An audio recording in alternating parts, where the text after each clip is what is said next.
The Pod Network Entertainment.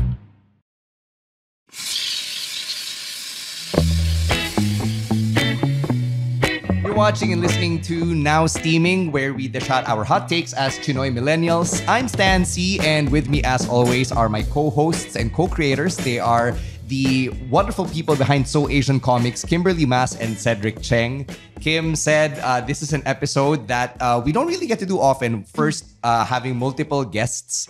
And second, getting to talk to someone who is not a millennial, someone who's actually from the generation of our parents, someone who our parents got to watch in his prime as one of the PBA's 40 greatest players. Oh, yeah. So it is with great honor and pride that we introduce our first guest here this week on the show. Please welcome the great and legendary Atoy Ko and his son from the PBA, one of their broadcasters, Andre Ko. Hey guys. I thank you for having us, not having me, having us. Oh, I'm sure, Stan, you're And excited. I'm also excited kasi maybe this is the first time that I'm not going to talk about basketball. Yeah. The usual interview I'm having is more on basketball kasi. Uncle, yung nga sabi ni Andre when I first reached out and asked about your availability and whether you'd be interested, one of the things Andre mentioned is that you don't get to talk about being Chinoy all that often. So how does it feel na finally this is an outlet where you get to talk about it? How would I start about it? Actually, every time I join the Chinese community or there's a gathering, everybody's wondering, can you speak Chinese? I said, 我会晓讲啊，我会晓听 Yes. and also 我也会讲国语 Oh, so that's all three languages. Okay, and maybe the Korean is not that fluent anymore. Kasi everybody knows that atoy ko in basketball. Pero if I attended nga this gathering, everybody's asking parang, marunong pala siya mag-Chinese. Then parang natutuwa naman ako. And then I will tell them, I studied in a Philippine Cultural High School. Before it's Philippine Chinese High School. But later on, they changed it to Philippine Cultural High School. And then now I think it's Philippine Cultural College already. That's right. Yes. I get into that school kasi we grew up in Daet Camarines Norte in Bicol. And in Bicol, you only studied up to Chosa. You know, Chosa is junior high in Chinese. Kasi in Chinese, there's a junior high and a senior high. Right. And I graduated junior high in Daet Camarines, Chonghua High School. And then, but our parents make it a point that all of us, magkakapatid, will study Chinese up to Kosa. That's why I'm very proud to tell everybody that I graduated Kosa. In Kosa is senior high in Kaohsiung. Uncle, yung Chinese community ba in Daet, is it big? Big, not very big, but very active. We have our own school, and then the school has its own director, and then it so happened that my dad became a parang president of the Filipino-Chinese community in Daet. Wow. Also curious then, Uncle. Since you mentioned you grew up in Daet, no? Were your parents also from Daet, or did they come from another province? My dad came from Hokkien. Oh, okay. Oh. Fujian talaga. Fujian. Yeah, Xiamen. No? But born in Fujian. Yes. Wow. And then first I heard first time he landed is in Bulacan. And then from Bulacan, then napunta siya ng Bicol. And then sa Bicol, he met my mother, who is also a 50-50 Tsutsiya. Then they get married. Then there's Atoy Ko. And actually, we're the family of 4 girls and 1 boy. So you were the only the one only talaga, boy. na, the only son. The only son. Uncle, actually, I've seen you before in a Chinese restaurant kasi your birthday and my dad's birthday, magkasunod sila. Oh. So we were celebrating our dad's birthday and I think it was your birthday because I texted Andre, sabi ko, Dre, I think I saw your dad in this Chinese restaurant. And then that was my first inkling that you were really in touch with the culture. But speaking to you now, I didn't know you were that connected talaga to the culture. Kasi growing up talagang, dad ko talagang parang how do you call that? Ini-instill na yung Chinese culture sa amin. Even at home, you have to speak Chinese. You can, or else you don't get allowance. If you don't speak. Oh, yun na pala yun. Are you getting flashbacks? And also, during one of those parang dinner or lunch time, there was a time that tinuruan kami lahat to hold chopstick. Hindi lang puro kutsara, tinuro kamay-kamay. You should learn how to eat chopstick. We started with picking up peanuts, di ba? Curious din, Uncle, since you mentioned a lot about your dad, pero what about your mom? You said she's Tutsia or half Chinese. Meron din ba siyang mga Chinese cultures na, or can she speak? But I'm just curious. Parang si Cedric. That's what I represent. Kasi mom ko grew up na in Daet. Okay. Di ba? Hindi Okay. talaga yung galing sa GI, they call it GI. Yes. Our generation also uses that. Kaya doon na siya lumaki, and then parang through the years, and she learned how to speak Hokkien already. In Daet, if I may ask, is the community like everybody knows everybody? Yes. So parang Yes. dito din, Yes. more or less. Yes. So, Uncle, you went to Mapua for college, diba? That's where your basketball career really took off. How was it received in your family? Kasi I'm sure at the time, it was very different na if you're Chinoy, dapat usually you have your family business. If it's not hardware, it's whatever. Or you try to be a professional. In your case, what did your In parents my say? case, it's talagang... I do not know how to explain it, pero in my case, I didn't even know what to take up after high school. Kasi wala naman nung araw na before pa, ngayon, di ba, ginag-guide na student. Yes. Ano ang gusto mo? Where do you go? Sa amin at that time, I'm just good in numbers. That's all. And I'm good in shooting basketball. But getting into Mapua, it so happened that my uncle, who is studying in Mapua and taking up mechanical engineering, and then my dad asked him, maybe you can put Atoy in Mapua. He's not my choice. Yeah. I went to Mapua because of my uncle. And then, because they knew that I am good in numbers, kaya they put me in engineering school and mechanical. Kaya my uncle enrolled me in mechanical engineering too. And then, you like me to continue from engineering, I transferred to chemical engineering. Wow. Kasi, why? Because of basketball. Kasi, May at that great time, average. At that time, I was playing for the Chinese community. There's a called, parang Chinese league. Yes. Yung mga Chinese league. Parang Tionglian, yes. But more on the parang after Tionglian. Right. Okay. And then, our practices is in Mapua. Okay. And then somebody from chemical engineering approached me and asked me, hindi ba you're studying here? Yes, I'm studying here in Mapua also, mechanical engineering. You like to play for intramural, for chemical engineering?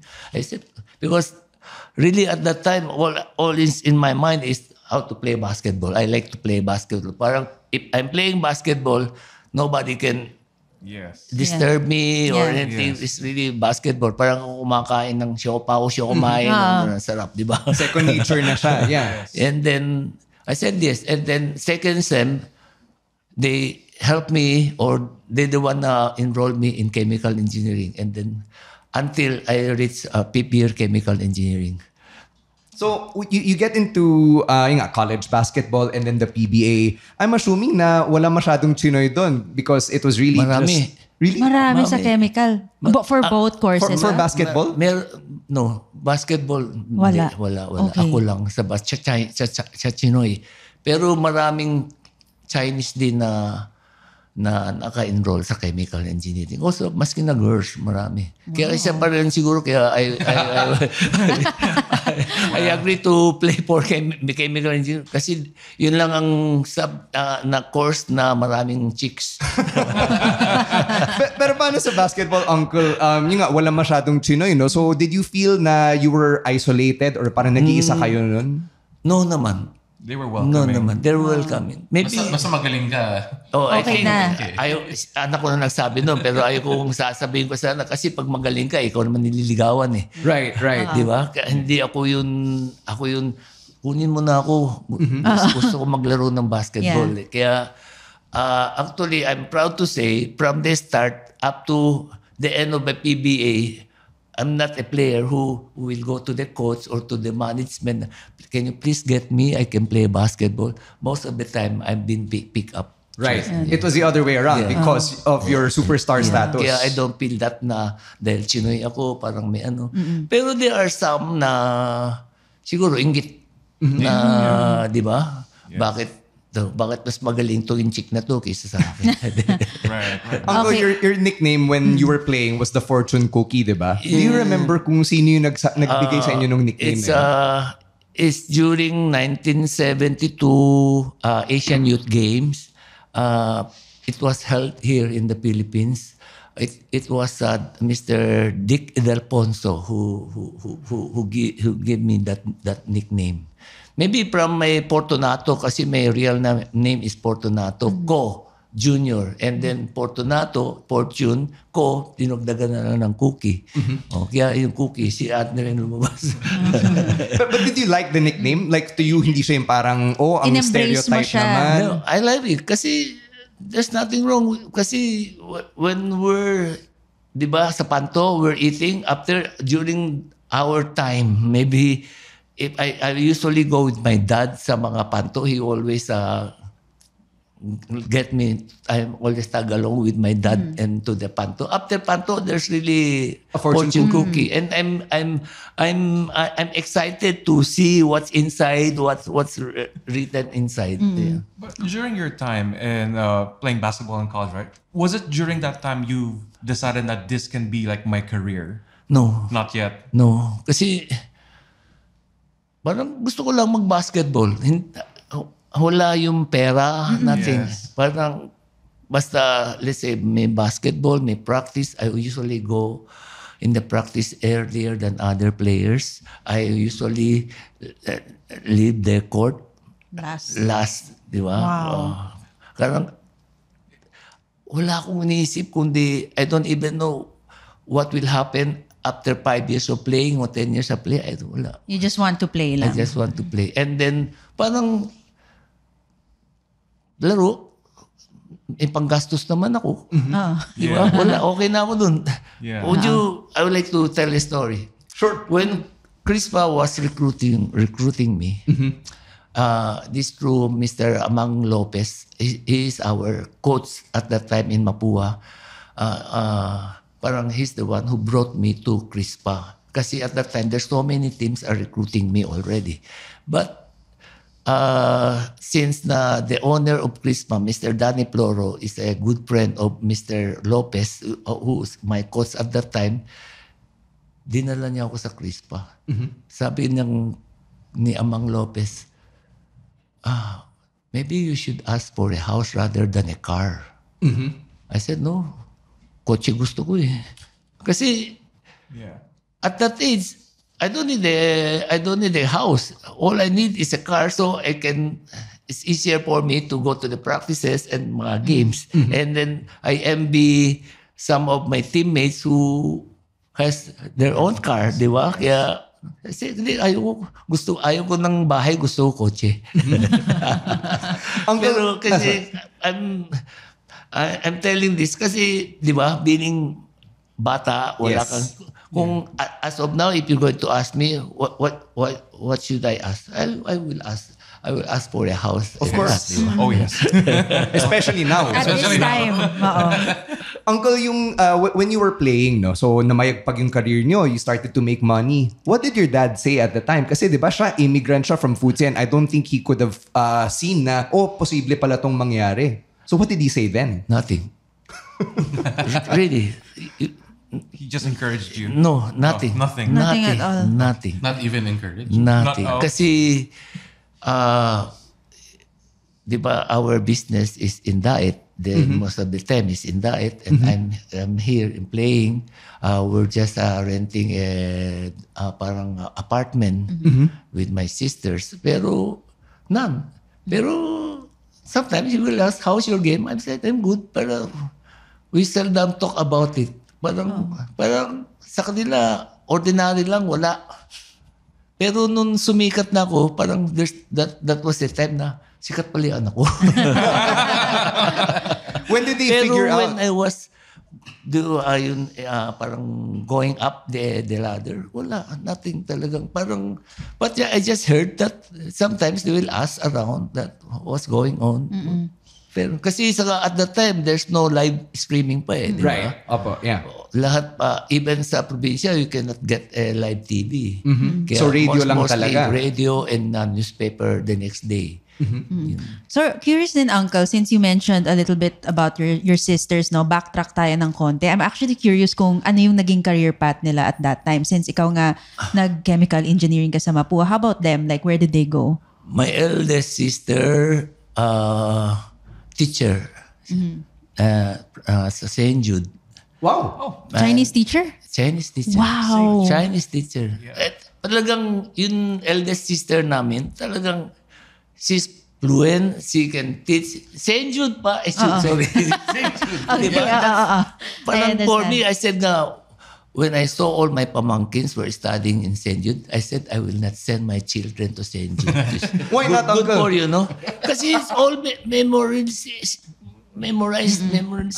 na. Diba? Talagang memorization. I can see all my pamangkins that talagang Nakatakas ka din. we're Swerte. having fun already in the birthday something, parang family occasion, di ba? Then you can see them, they're still studying. I said, I will not send. Lucky for you. And then, my second sister, hindi, nag-asawa, naging businesswoman, katulong ng asawa niya sa pag-run ng hardware. There we go. And then the third also got married and then to a hardware also. Okay. And distributor of paint, boys then. Sorry. No, that's okay. Okay lang, yeah. And then Mina, basketball na walang career path. I do not know where I'm going. And then the youngest got married to a Chinese Hong Kong. Okay. Pero Hokkien lang. Okay. Hokkien lang. May ganun pala doon. And then, pero sa Hong Kong, nag-work din siya. I do not know anong secretarial work, I think. Uncle, when your career took off na sa basketball, did the Kiaotiong community reach out na parang, oh, that's one of our alumni. He's now a star in yes, PBA. naman. Yes naman. What was that like? Feel happy, proud. I'm proud. Kasi when nun sumisikat na ako, they even invited me to grace mga basketball intramurals, games, ganun. Kaya proud ako. I'm proud. Very proud. Kasi talagang I will say na sa Kiaotiong nag-excel yung games ko. Kasi from the my coach na si Mr. Gregorio Lim, and I will always mention his name kasi he's the one talagang who corrected all my doing, all my mistakes, and he's the one who corrected my shooting form. Kaya naging deadly shooter tayo. Transition tayo, Uncle, to you being a parent, a Chinoy parent from your generation, especially since yung career nyo was not yung stereotypical na business or may degree. What did you have in mind sa pag-raise ninyo sa mga anak ninyo? Like, did you want them to be in business because that's what your siblings did? Hindi. At the time, parang I just want them to study because I think that's the only thing I can give them. The education. Di ba? And then after that, bahala na kayo sa buhay niyo kasi kasi parang pinapattern ko sa sarili ko na nabuhay ko ng solo. Yes, yes. Kaya tinatanong niyo kanina, yung naglalaro ko, how's my parents about, do they... Pero babalikan ko lang, the one thing I like with my mom, na pag may games ako, she will cook, guma, yak. Yes. Di ba? That's very protein, di ba? Yes, yes. Every time yun, he will let me drink that. I think that's nakatulong ng malaki sa katawan ko. From, kaya yun ang encourage. Tapos nung sumikat na ako, when I got home, I can see all the magazine. My mom is keeping them. So nandun yung pride pa din. Yeah. Nandoon pa rin. Hindi lang nila sinasabi sa akin ng diretsahan. Yeah. Pero may mga ganon. natutuwa sila na. Kasi makikita ko, may magazine pa. Tinatago ng mama ko, di ba? Uncle, you said na your sister sent her kids to St. Jude kasi that's where she taught, di ba? Si Andre went to Xavier. How about his brothers and his sister? Did they go to Xavier Ika also? Xavier, all the boys. Kasi yung eldest is girl. She from Sensco to Ateneo. And then they all went to Ateneo also except Andre. So what went into your choices of education for the kids at the time? Kasi parang you can hear that pag galing ka ng Ateneo, mas madali ka makakakuha ng trabaho, mas marami kang contact na mayayaman. Lalo kaya ako sila pinasok sa Xavier para magka-contact sila mayayaman. The networking there. Pero networking, di ba? Parang yung nangyari. Actually, ewan ko kung nakatulong sa kanila. Hindi. Ang isa pang gusto ko doon. Tatanong natin. Ang gusto ko doon, isa na sana matuto silang magkongnan ng way. Di ba? Kaya lang talagang even at home, they don't like to speak in Chinese eh. Pag tinatanong mo na, they don't like. I should have pala na di ko dapat sila binigyan ng allowance during that time. No, let's ask Andre. You just heard your dad say na growing up, it was a frustrating point na you were not able to converse in Hokkien. From your perspective, ba't kaya nagkaganon? Parang kasi it's not, you don't practice it in Xavier, in school itself. Kasi Mandarin naman. Oo. Yes. We all know the Mandarin program of Xavier, diba? It's not the best compared to like St. Jude. At that time, diba? I don't know now, but at that time, you know this, Stan. But Yeah. At saka I think my mom Isa Pilipina. Filipina kasi si mama, but sa kanya kasi ang required sa amin English sa bahay. She always believed to kailangan English kami magsalita. So medyo bakya kami, baro kami magtagalog for a while. So sa kanya English yung parang focus point. So hindi for some families folk yan, 'di ba? Or Hokkien, 'di ba? Kami English. I will add to that. Kasi when I was playing in NCAA, siyempre, minsan nakukuha kang best player of the game. You were being interviewed. And then all the mag-interview sa'yo, they will speak to you in English. At that time talaga, ang barok ako mag-English kasi galing ako probinsya. Di ba? Hindi naman ganun yung number one language namin. Kaya hirap na hirap ako. Pinipilit ko mag-i-English. Lalo lang nagkakabalo-baluktot di ba? Kaya then sabi ko, pagka yung mga anak ko, kailan matuto lahat sila, mas magaling sila mag-English kaysa sa akin. Kasi sa gusto ko rin na mas maganda ang magiging buhay nila kaysa sa akin. Di ba? Kaya yun also, kaya okay lang sa akin. Saka yung asawa ko kasi is a Filipina and is very fluent in English. That's why, paunti-unti, natuto na rin ako.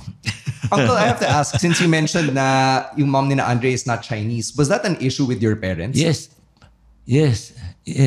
But with my mom, it's okay kasi I just, kasi when I was binata, ang gulo ng buhay ko di ba? Yung parang there's really no direction. Okay. Talaga I have a actress girlfriend and so maraming, di ba?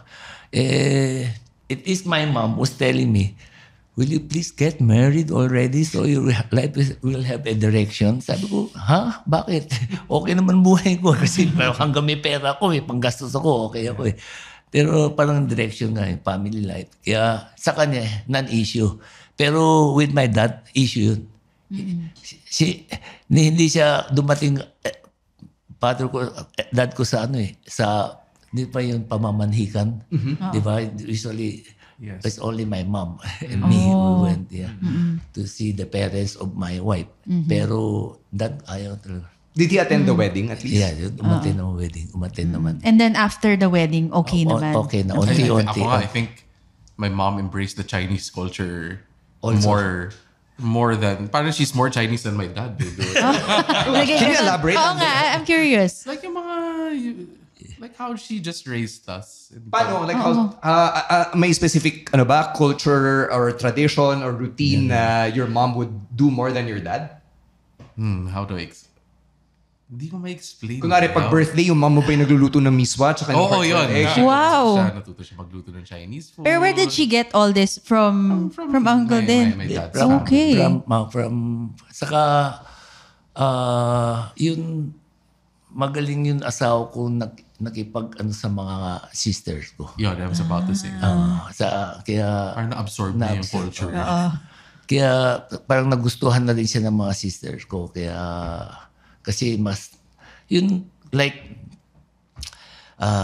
let's say, namatay yung mother ko. Parang I'm the only son. Yun, there's a, parang, lahat ng mga hongsyok sinasabi sa kanya, sinasabi nila sa akin, do it na lang. Para wala nang away. Do it. Eh, pag sinabi niyang do it, wala na akong say. Kasi, di ba, pag sabi niya, happy wife, happy life. Kaya, para walang away. Kaya, yun ang, kaya ina-absorb na yung mga Chinese tradition. Like for example, like, something recent lang. Sure. Kasi me and my mom were talking about my kids, 6 and 3. My mom was like, oh, we forgot to bring your kids to Tuaco, which is my dad's eldest sister. Parang to bring to the temple, to ask for a Chinese name, gano'n. Kasi siya pa nagsasag-encourage sa akin siya na to get Chinese names for my kids, gano'n. So, she really embraced the culture talaga. Si auntie ba natuto magnanang o uncle? Hindi. No, mom. Ma'am, numbers. Numbers. Numbers. Saka, Curious, did she get a Chinese name also? Bor. Okay. Akala ko mong tanong. pero numbers, saka yun, Bohocha, Simpai-kwa, Yung pagiging strict. The Chinese strict. No, I think that's generally Asian ata yun. Asian. Lahat tayo, no? So, Uncle, now that you see that your kids also have kids of their own, do you see na yung parenting mo, parang was it more Chinese or more Filipino, the way that you raised them and how it reflects? Wala eh. Not very Chinese, not very Filipino. Parang mix na.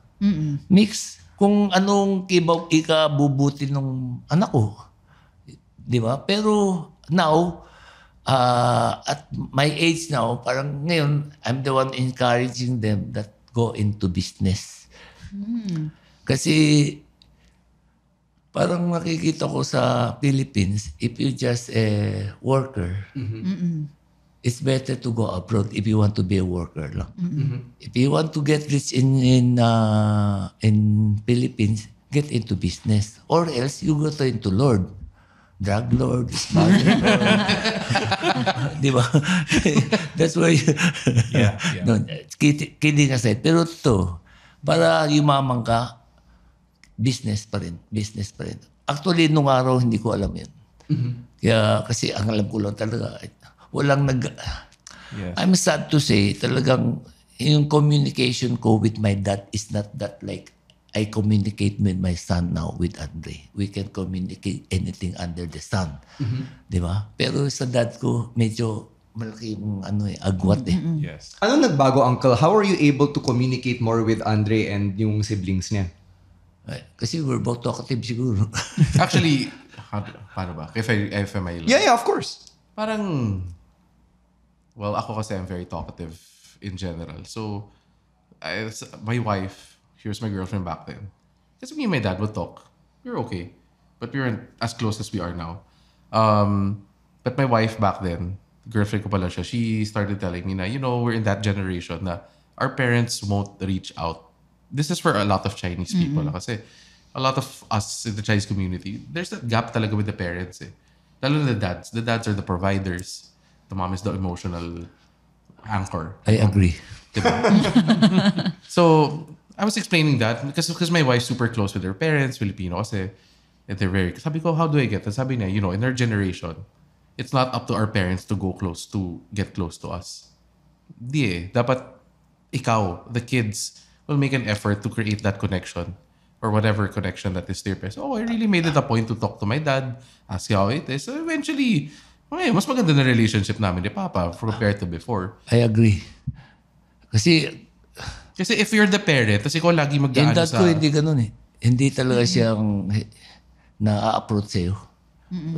Konting salita, that's it. Wala yun talaga yung There's conversation. always that gulf May na parang distance. magulang May distance. So when you ask someone, if you ask your kid, kamusta ka? Parang feeling mo may judgment na is he judging judging my choices, my career, gano'n. Yeah. Kailangan yung anak lumapit to tell you what's going on, Kasi parang sa papa ko ganun eh. Papa mo ako Yun lang. Yeah. Yeah. Wala yung The talaga. connection. Kasi you think about it, eventually, sayang, di ba? You don't know when your parents will pass away, you don't know all of that. Then you miss all of that. So, that's what I tell all of my friends na generation ko. If you have that chance to talk to your parents, it's your job to reach out. It's not their job to reach out to you. Andre, you and I have been friends for quite a while, and one of the things na naalala ko from our conversations privately is that ikaw yung unang nagkaroon ng anak sa mga kapatid mo. And that also helped bridge the gap with you and your dad. Yes. A bit, yeah. A bit.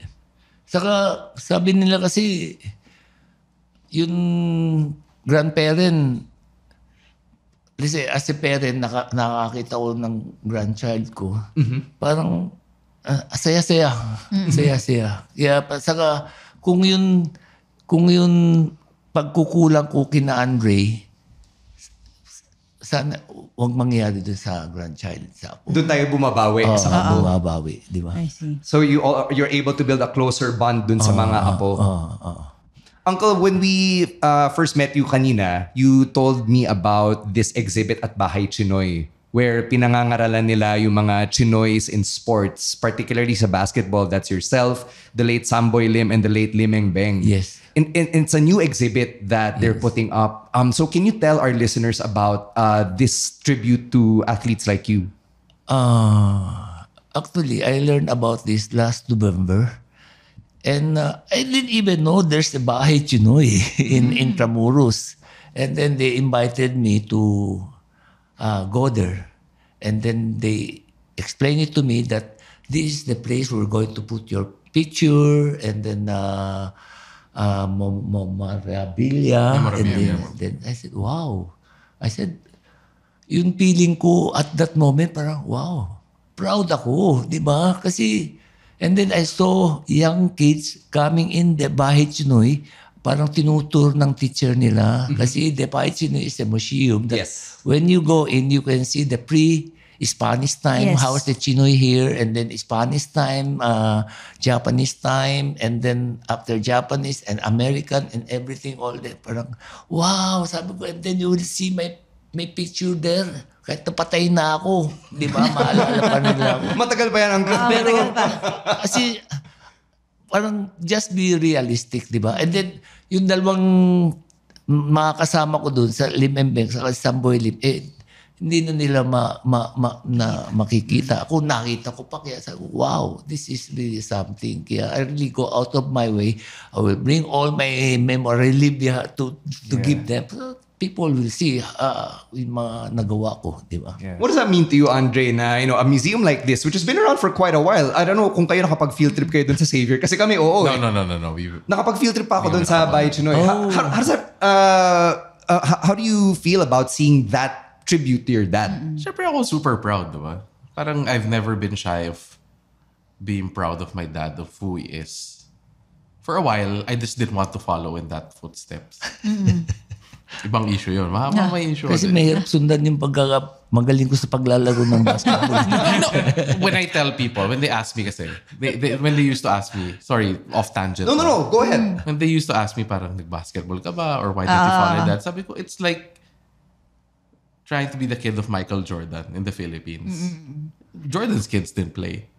The players who actually had really good players who were their kids weren't actually at his level. Diba? Parang it's like Larry Bird, Michael Jordan, Magic Johnson having kids. So I was like, I knew when I was like, no. But diba, you find your own path. You find your own path. I somehow ended up now back in the PBA. So parang that's also my way of, diba, honoring na rin my dad's career, di ba? Parang natutuloy ko na rin in some way. I'm proud of it, really. If I hearing Andre is in the PBA, before I don't watch PBA anymore. But once Andre is in the... I never told him, by the way. Oh, really? Naging anchor ka. I never told Why him. not? Pero how did Uncle find out about that? Like, was it through a surprise or I was there. I was in broadcasting my first game. nandito pala ako pa. No, kasi for the long, I knew Stan from radio. Yeah. So when I was in radio, I went to radio because it's the furthest from career that will people be like connecting me to my dad. Yes. Sa radyo layo So at that time, kasi sabi ko, if I go anywhere near sports, Yeah. people, at syempre, independent streak at 20, early 20s. When you get to that, pag nag-sports ako, anywhere near there, people will be like, you got to where you are because your dad's. I didn't want that. So I went to radio. Had the chance to be an anchor for a smaller basketball league, NBL. Then my wife was like, ang laking bagay ng wife ko sa akin, by the way.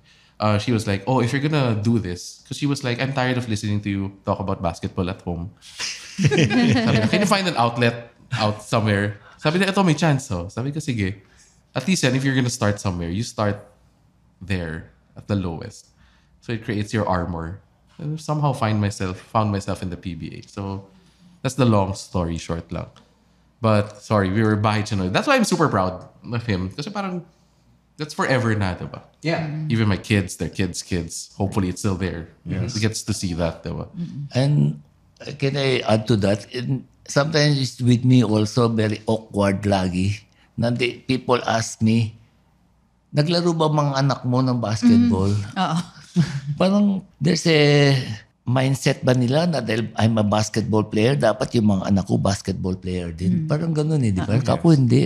Kako hindi ko pinilit yung mga anak ko mag-basket. Kasi pag pinilit mo yung bata mag-basket, there's no future. Parang hilaw, magiging hilaw. You have to have the love for the game. Kailangan. Totoo. Kasi You have to parang love it.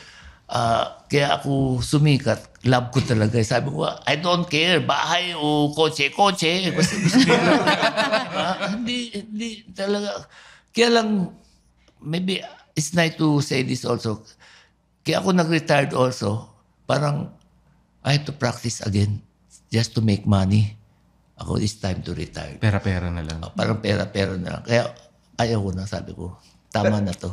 Uncle, yung mindset na yun, the one that you just described, Yes. na yung pipilitin niyo yung anak niyo, it's not something na very common sa generation niyo. Because normally, yung generation niyo ng mga nanang would steer their Yes. children in a direction, either family business or kasi yun yung frustration nila. Oo. I'm also curious, Uncle, kasi since ganun yung pagka-steer mo na direction, were you inspired by something or may nakita ka bang personal experience na, ito pinilitan kasi kaya naging ganyan yung anak? Was there a time na ganun ba?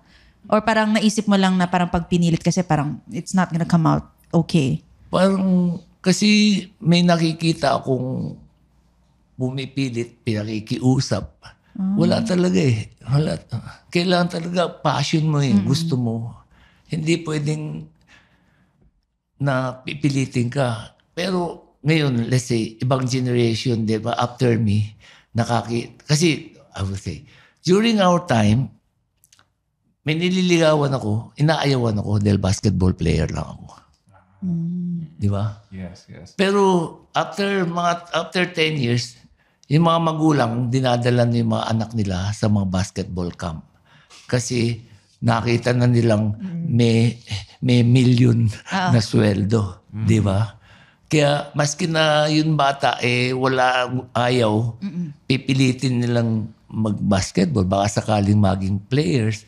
Pero sa mga Chinese naman na into mga businesses, usually, pag malaki ang business mo, yun magiging career path ng anak mo Yes. Sasabihin sa anak mo, you better Continue. Maybe you start as a cargador and then Work your way up. para malaman mo yung in and out ng lahat ng sa business, di ba? Pero usually, it will end up sila rin ang CEO, di ba? Curious din, Uncle, since that's usually yan yung ginagawa kasi it feels more safe for mga traditional Chinoy parents. For you ba, parang was that something you also considered parang for your kids? A very safer, wala talaga. No? Wala talaga. Basta ako, I'll give you the best. Parang feeling ko, Ateneo is one of the good school, di ba? Doon ka magtapos para may bala ka na paglabas mo doon. Bahala ka na kung anong gagawin mo. Di ba? Pero ngayon, gusto ko rin silang magka-business. Di ba? Kaya, huwag lang monkey business. Pero, Ito, Uncle. But that's, sorry to add, that's true. My dad I've never in my life, yung connections ni Papa, parang never niya ginamit sa akin for me to get ahead in professional career. Parang, he doesn't even know what I was doing getting into the PBA. Yeah. Hindi kami nag-uusap about it. It just so kasi nga, I was raised like that eh. Di ba? To do it on your own. To do it on my own. Kaya, pero ngayon, parang may pagkukulang. Sad to say, pero I can say, may pagkukulang. Kasi at that, yung panahon na may gap talaga eh. Yung pag parents ka lang, wala yung katong... Yung connection. Mas gusto ko itong nakakapag-connect kayo ng... Kasi I think also influence rin with my wife. Kasi my wife is really very close to all the children. Actually, ako pa yung parang kasi yung parang yata naman ako sa papa ko eh. Pero habang tumatanda ako, na-realize ko na mali. Right. Hindi mali, kundi Could be better. to be better, yes. Uncle, I'm curious about yung mga Chinoys in basketball. Did the younger generations reach out to you kasi they look up to you? You paved the way, di ba? Uncle, you were one of the OGs na tinatawag. So like sina Alvin Teng, when they came along, did they reach out? Wala. Actually, I think lang, no, I was one of the players who influenced all the rest now na mga Chinese players. Kasi parang talaga nung araw, pag Chinese ka, don't get into that. Right. Yeah. Di ba? But now it's Pero common ngayon, na. nung nakita nilang si atoy ko sumikat sa PBA, parang pwede pala. Kaya feeling ko, I'm the one who opened up doors for them. How does it feel seeing na there's now guys like Isaac Go, Tyler Teo, Justin Chua na have their own successful PBA careers? I'm happy. Kasi sabi ko, I'm very happy. Parang ako yung nabukas ng pintuan eh, na pwede pala yung Chinoy sa basketball world, di ba? Kasi nung araw, parang ako yata na ako na eh. Meron din. Pero ako yung sumikat talaga. Yeah. Hindi sa I'm not making yabang, no? Pero maybe dahil gwapo siguro ko eh. It's just the reality. Di ba? Kaya siguro, yun ang nagbukas ng para sa pati yung mga parents nung panahon na yun, nagbago na rin ang pag-iisip nila, di ba? Andre, I want to go to you here since we're about to wind down and nabanggit mo na you being in the PBA as an anchor is your way of also honoring your father. What is it like kapag kunwari nabibring up mo on the broadcasts what your dad was able to contribute to the sport? Especially at a time like this na we're about to celebrate the league ulit for the 50th anniversary. Before you answer that, nagagalit nga ako sa kanya eh. Sabi ko, dapat ako muna binabanggit mo bago ka magsalita eh. Paano ba? Joke lang. No, super proud. Pero ako lagi kinakansyawan ko. Kasi minsan, sometimes sabi ko lang, masyado marami nang pumupuri sa'yo eh.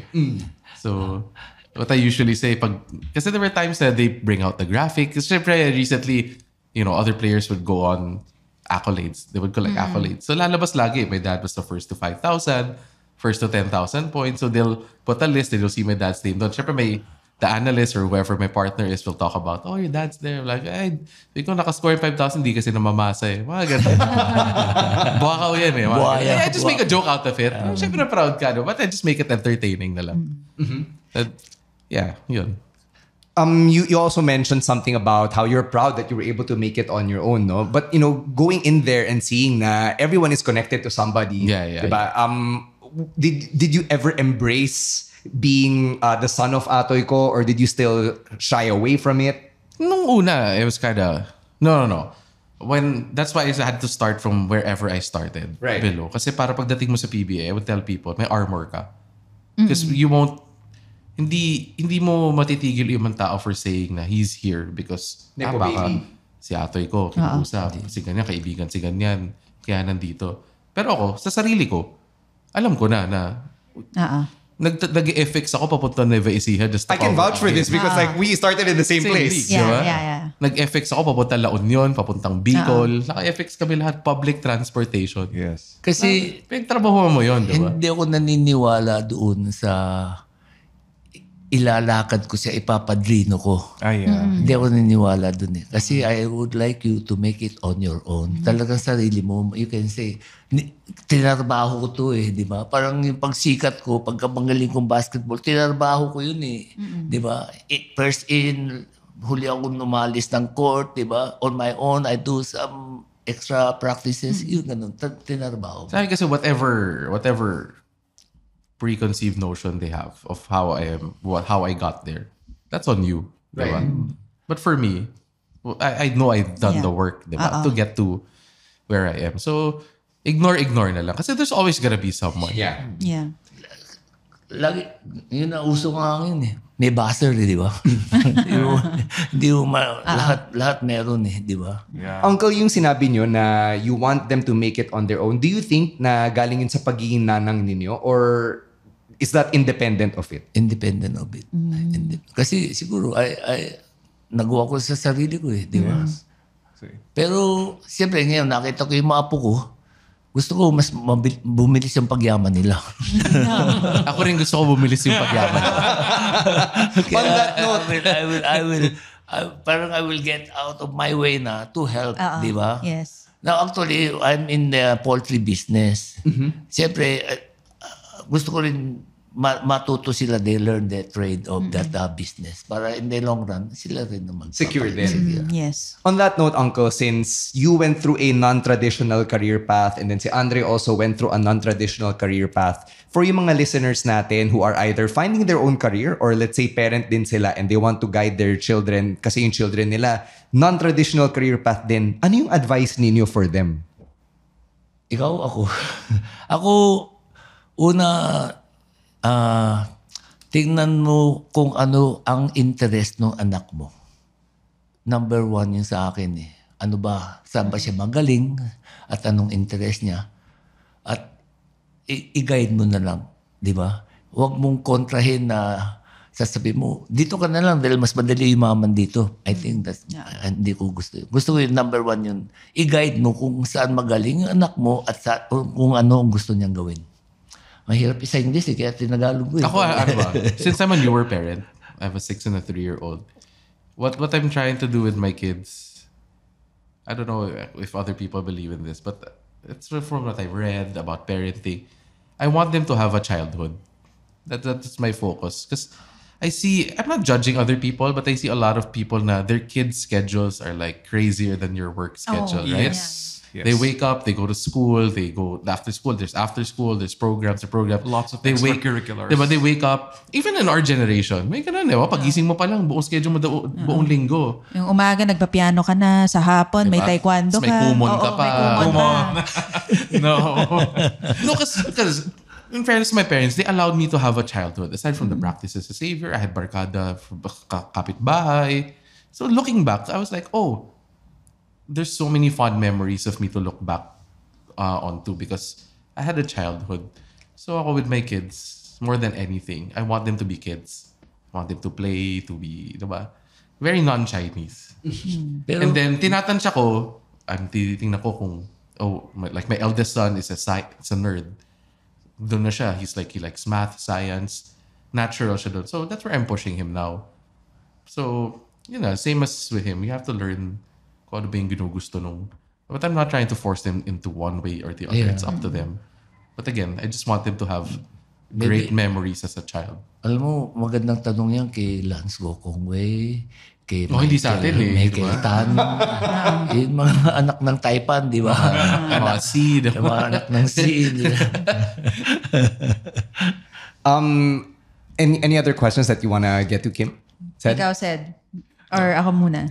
Ikaw feel ko meron kayo kanina pa. It's Sige, more go fun ahead. I guess backtrack lang a bit na what was the environment like during like the 70s, right? Because I don't know if it's true or not, but I've heard from, let's say, my parents, like uso back then was USD commerce for those who want to get into fam biz and all that. Yeah.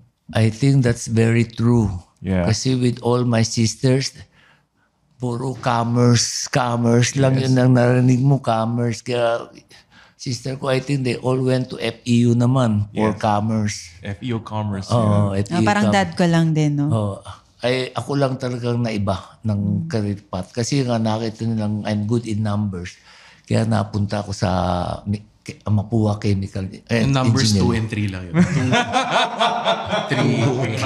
3. 1 pag free throw. Yun ang good in numbers. Ilan daw foul niya. Ganun. Well, ako naman, I guess siguro, yung pinapakinggan ko yung si Uncle at saka ikaw rin si Dre.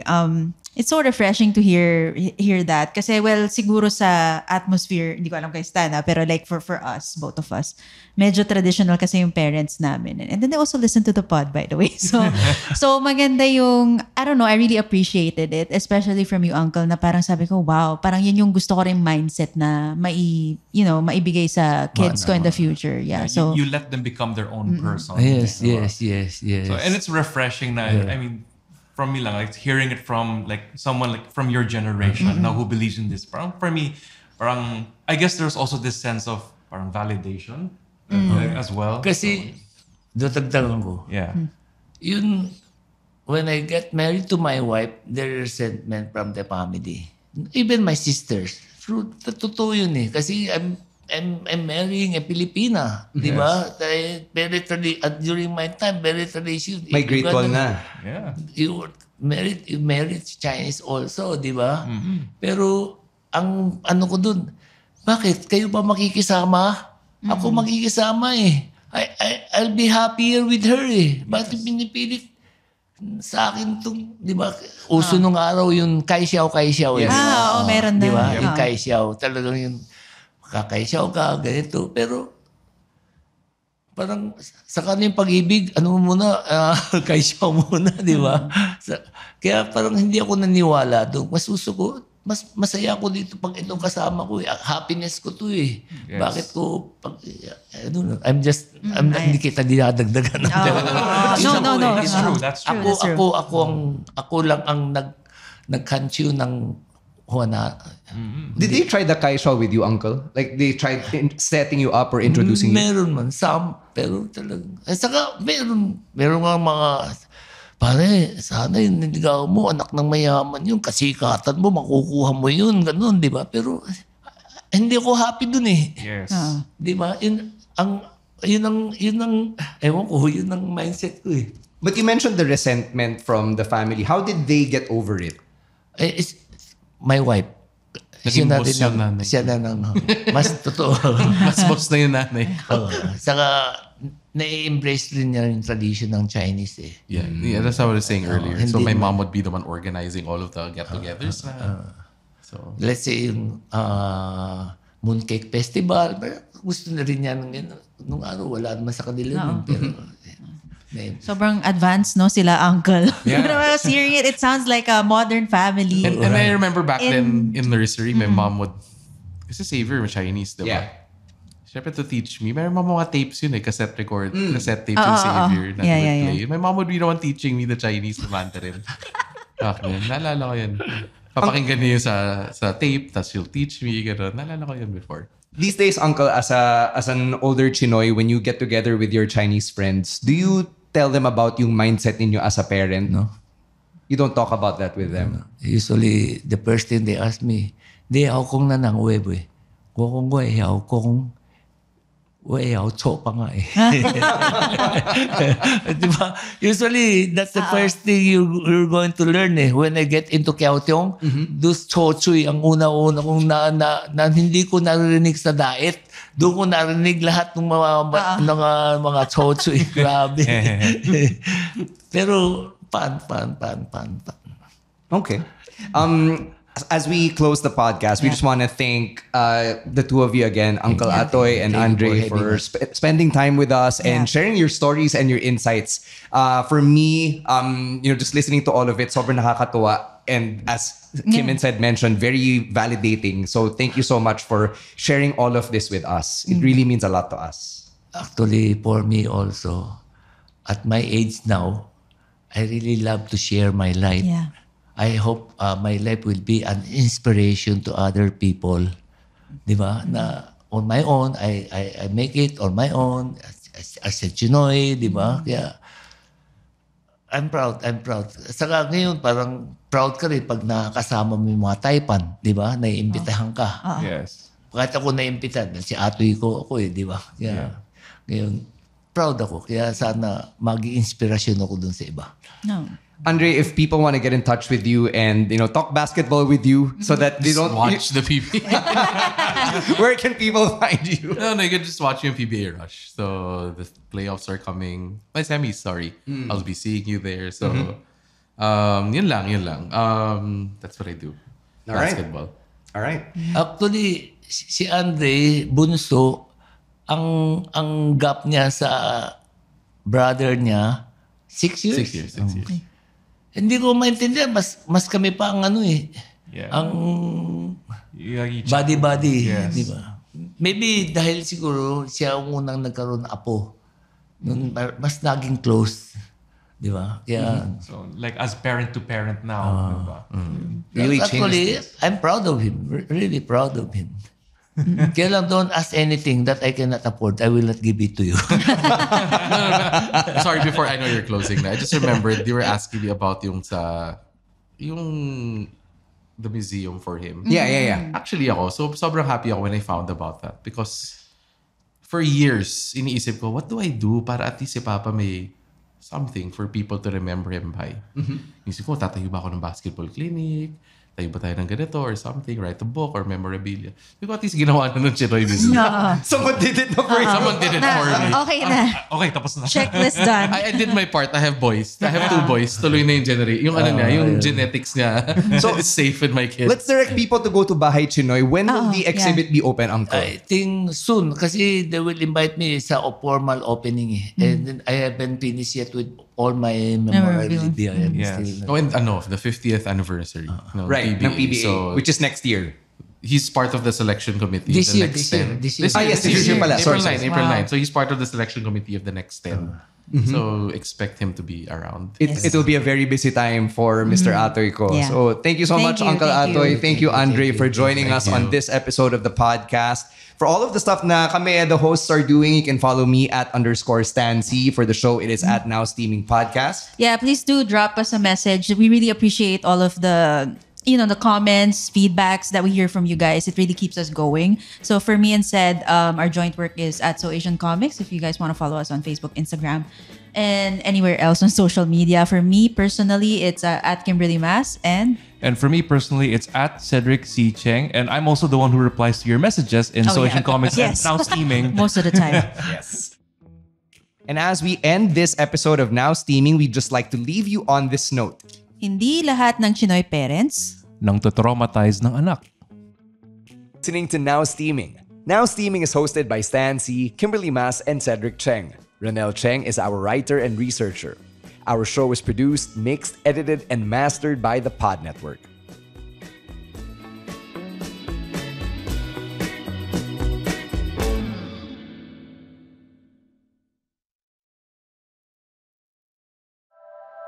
The opinions of podcast creators, hosts, and guests are not necessarily reflective of the official stance of the Pod Network Entertainment, its hosts, or other network programs. The content created by the people behind the podcast is personal and not meant to harm any religion, ethnicity, group, organization, company, or individual.